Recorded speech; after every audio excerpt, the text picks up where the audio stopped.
So let me invite Dr. Raghunathan. Dr. Raghunathan is an academic, an author, columnist, corporate executive, and a hobbyist.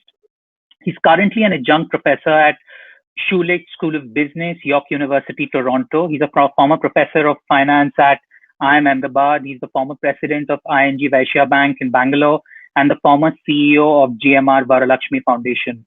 He's a renowned author and columnist with over 15 books, as you would have picked up from my anecdote, including the former national bestseller Games Indians Play. And he has written 600 papers and articles. It's not six, not 60, it's 600. His last book is a novel titled Return to Jammu from HarperCollins 2018. He probably has one of the largest collection of old and antique padlocks in India and was briefly a cartoonist for a national daily. So, sir, it will be great to hear from you if you can welcome us during this event and also talk about potentially the impact of the COVID pandemic on the process of publishing. So, sir, all over to you. All of you, welcome to the 6th edition. It's such a pleasure. In fact, we don't even realize that 6 years have gone through since Benedict and some of us together first started the first edition in 2015. The whole idea with which we came into this whole area of business Litfest in Bangalore was that Litfests were in general associated with fiction, and we thought, considering the size, depth, and width of non-fiction market in general and business books in particular, we thought there was a ripe case for us to have a business Litfest. And the main force behind this has been Benedict, as all of you have known him, interacting with him for several weeks this time, and many of you probably even earlier. So, well then, Bangalore Business Litfest has been interacting with readers, of course, as the primary objects, authors, of course, the other side of the coin for any book. If you have readers, you have to have authors and vice versa. And then, of course, there have been platforms for publishers, and there have been platforms for people who make stories possible, and so forth. So all in all, in every edition, we have tried to have something for aspiring authors, something for the current authors, something for potential readers, and something for regular readers, role models, story makers, and storytellers alike. Mr. Raghunathan, sorry to interrupt you. Can you turn on your video? We'd love to see you. Oh, sorry, I thought the video was on. My apologies. No, that's okay. Yeah. That's perfectly all right. Yes, I'm sorry. Yeah, not at all. So, this COVID is a new dimension, an added layer that has been added onto the entire surreal times that we are all going through. In fact, I wasn't even sure that the 6th edition would even happen. And if it has happened, I have only Benedict to thank for. Because, I thought by now people have webinar fatigue. In fact, speaking for myself, you talk to me about one more webinar and I run. For the simple reason that there is only so much life you can lead on screen and on webinars or videos or Zooms or whatever. But I'm glad that Benedict has made it possible. And since we are talking about COVID times, my experience in interacting with a whole lot of publishers as well as authors and self-publishers has been that there is some kind of a minor tectonic shift in the publication segment, perhaps owing to COVID, both in terms of what is happening to the publishing industry and also what is happening to the readership pattern. You see, at one level, one would say that, okay, with more time at home, with no commute time happening, people must be reading plenty more. That is distinctly a strong hypothesis.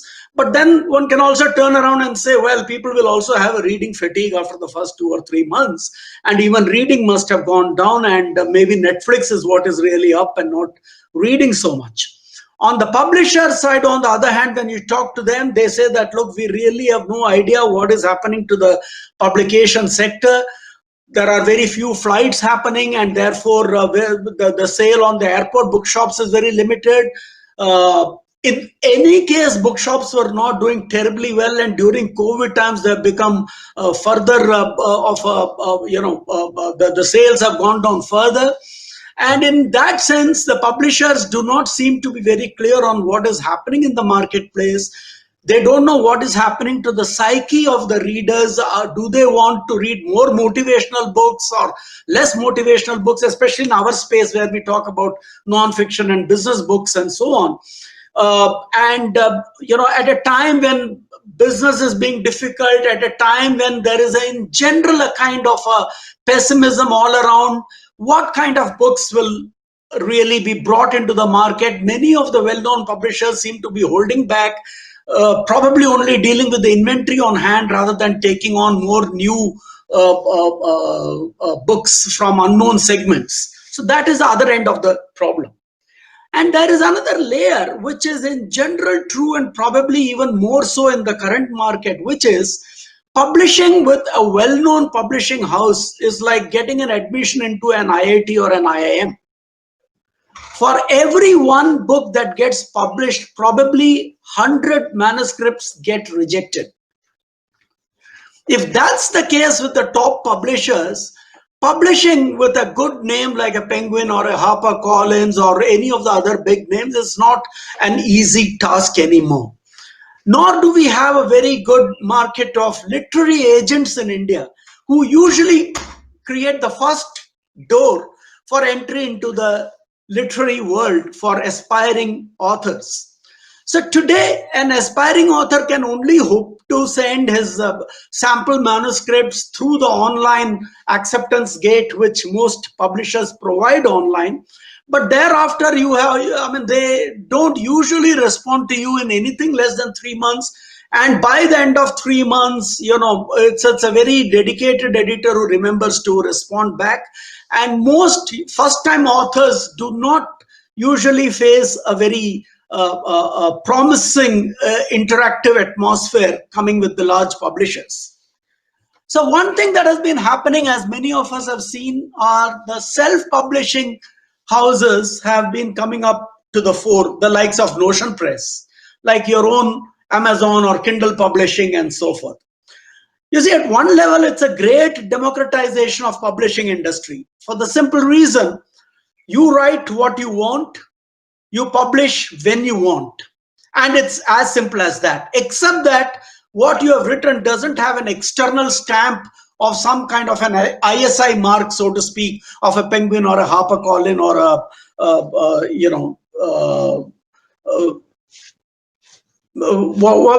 any of these big names. Now, the question then is, what is this market of self-publishing like? Of course, in most of these kinds of publishing, there is no editing, except in some basic, some of them offer some very basic copy editing support, but mostly nothing. And that is the key value that any major publisher usually provides. The quality of editing that they provide is of an enormously high standard. In the self-publication, on the other hand, you have many other facilities which conventional publishing doesn't offer you. For instance, you can edit your book on a daily basis because it's already uploaded. All you got to do is reach out and do whatever editing you want to, and your book is fresh as a daisy every single day. Whereas an error introduced in a physical book remains embarrassingly there in the public domain for a year or two before the next reprint happens. So that is one big advantage of self-publishing, even though you don't have the approval of a hallmark of a well-known publisher. Not only that, even in terms of pricing and so on, the strategies available in self-publishing on Amazon or Kindle are very many. You could price it at $1, but you take home 70 or 80% of that $1 as your royalty, which means on a 70 rupee pricing, you take home about 50 rupees per book if it sells. On the other hand, in the physical space, the royalty is typically 7.5%. In other words, if your book is worth 300 rupees in the marketplace, you take home 21 rupee per book as royalty. Now, what the price elasticity in the two versions are. If Amazon sells more than 3 times than what the physical one does, because the price is so much lower at 70 rupees as compared to 300, you actually make much more money because you are getting 50 rupees as your royalty per book, whereas in the physical space you get only 21 rupee royalty per book. So the question is, what is the nature of elasticity of pricing? No, and that is one. But more importantly, you could also have optional pricing. If you have solid confidence in your capabilities of writing, if you know that you're creating a wonderful start of the book, you could say first 3 chapters are free. But if by then you have the attention of the reader, 4th chapter onwards, the pricing kicks in. That if you want to read the 4th chapter onwards, now you pay the price of $1 or $2, whatever it is that you've decided on pricing. You could even have variable pricing. You could have 25% pricing upfront, 50% pricing after the 3rd chapter, and where you actually reveal the name of the murderer, you could have the remaining 25% being cashed in. In other words, I may be exaggerating the point, but the point that I'm trying to make is you get a lot of flexibility in the physical, in the self-publishing market, which is online market largely. And of course, you can always, because printing these days is not what it used to be. Printing can be done using computers, and anybody who wants a physical copy can always be shipped a copy. But most people in this market and this era and this age are more likely to go for Kindle books, online books, and so on. So that is one huge book which has opened up, as much because of the difficulty of the physical publishers as because of the number of authors who have multiplied in the segment, especially sitting at home during COVID. I know personally at least a dozen people who have written their first time books in the last 6 months. So I think that's the way the nature of the publishing animal is, both from the author's end and from the publisher's end. I think since we have already overshot time because of the technical glitches, I'll keep my opening remarks at this level, and I would take questions, if any, coming from all of you and answer them quickly so that we can save at least 5 minutes or 10 minutes of the session to recover the time lost. Go ahead. You can ask questions.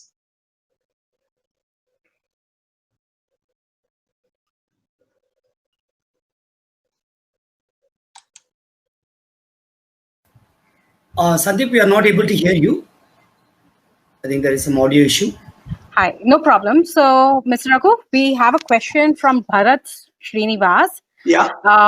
He's asking for your opinion on publishing on Amazon Kindle. So, Yeah. do you think it's any good? Is it a good strategy? All right. You see, I have not published myself on Amazon Kindle because most of my publications, 10 or 15 of them, are all with physical publishers. However, I do know quite a few people who have published on Amazon Kindle. I believe it's a good idea to publish on Kindle, provided you also leverage a little bit of your social media skills, such as you might have. Because in many of these books, you don't know what it is that gets the book going, which word of mouth where will suddenly activate interest, which Goodreads recommendation suddenly brings a burr into your space. So yes, Kindle books are supposed to be very easy to, of course, very easy to download, very easy to read. And, reading on Kindle has many advantages that physical books do not give you. You can search by a particular word. If there are several characters who you're forgetting who it was, you can always go to the beginning and check when he appeared for the first time. If there are some new words, you can immediately see what the meaning is, or you can, highlight certain paragraphs that you may want to revisit. So Kindle books are a big yes from me. I will give it a big thumbs up. Okay, that's lovely. So, have you ever considered experimenting? I mean, you've not, but has it ever crossed your mind? I am just thinking, just one book for the sake of experimentation. But then, I am not a big one on social media. Of course, I'm present on Facebook or Twitter or LinkedIn or whatever, but I don't really, get active there. I can't spend 2 hours a day, 3 hours a day sitting on social media because, I got to write. And in order to write, I got to read. And I got to read not social messages, but real books. So there's only so much time that one has on social media. So I'm a little, also at my color of hair, Kindle publication doesn't come that naturally to me. I'm a little more of a conservative in that sense, but I think I might give it a shot. What the hell? Yeah. Okay. And Yeah. does that also follow with your reading pattern? So do you also prefer? I read only on Kindle. I read only on Kindle. Yeah. Oh, you read only? Okay. Because my house physical spaces have run out of for books, so Okay. now I read only on Kindle. Okay. So basically, all our aspiring authors here, if they have to get you to read their book, they have to be on Kindle. Right. Absolutely. The only problem with Kindle is you can't gift anybody a book. Okay. You see, that's a big issue in the sense physical books is what we, if you go for dinner to somebody's place, you carry a bottle of wine or a good book, right? Most of the time. But with Kindle, you can't do that. And that's where I think Kindle loses out. They have to figure out a way of doing it. Mm-hmm. Mm-hmm. I think Sandeep, your mic. Sandeep, your is mic. trying to say something is muted. Yeah. Yeah. Anyhow, taking on from what you said, Sandeep, do we have you back? Oh, he's still muted. Probably Sandeep, we can maybe log out and log in once or test your audio device. Yes, Sure. we'll continue. The mic is on mute. Yes, I can see that. So this, are you big on gifting books? Because this reminds me of something Ms. Sudha Murthy said. Hello? Yeah? Yeah, okay, I wasn't sure you can hear me. Yeah. No, I can. Okay. And I remember this was during one of her book launches, and I was speaking to her, I was interviewing her.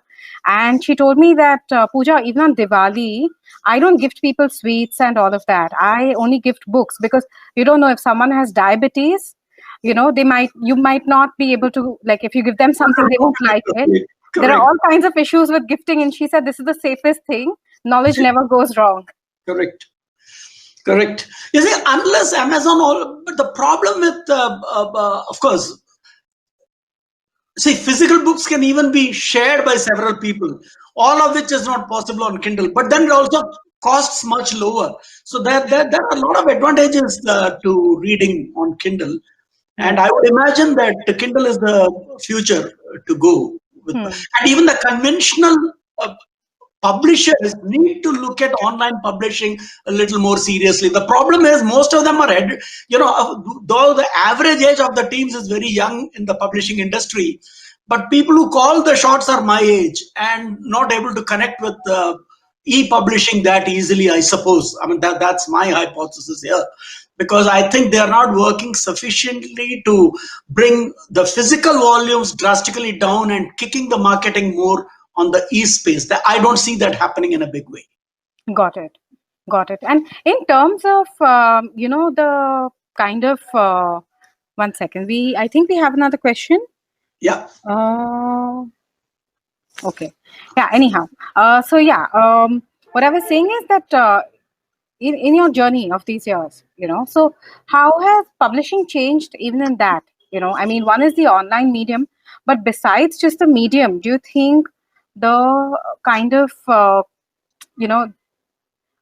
writing that's expected, I mean, the kind of content that's there, the kind of context is there, that's changing?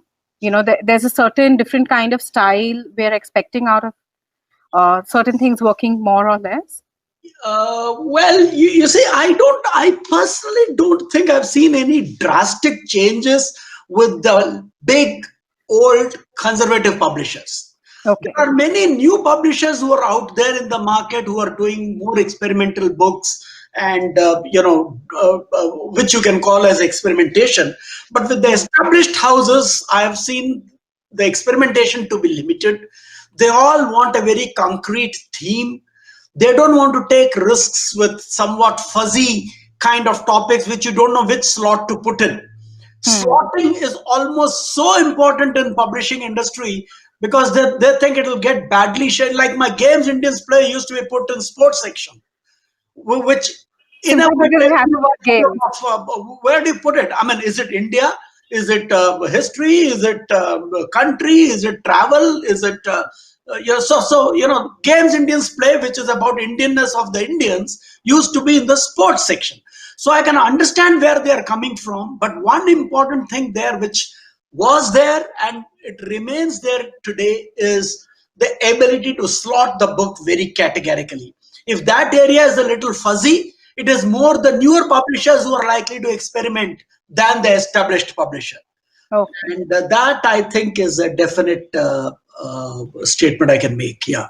So I think problems are a very good thing to always talk about. That's where you learn from. And so because you said you had to tackle this where it was slotted in the sports section, how did you change that kind of imagery? How did you get the publishers to understand what you're really trying to do here?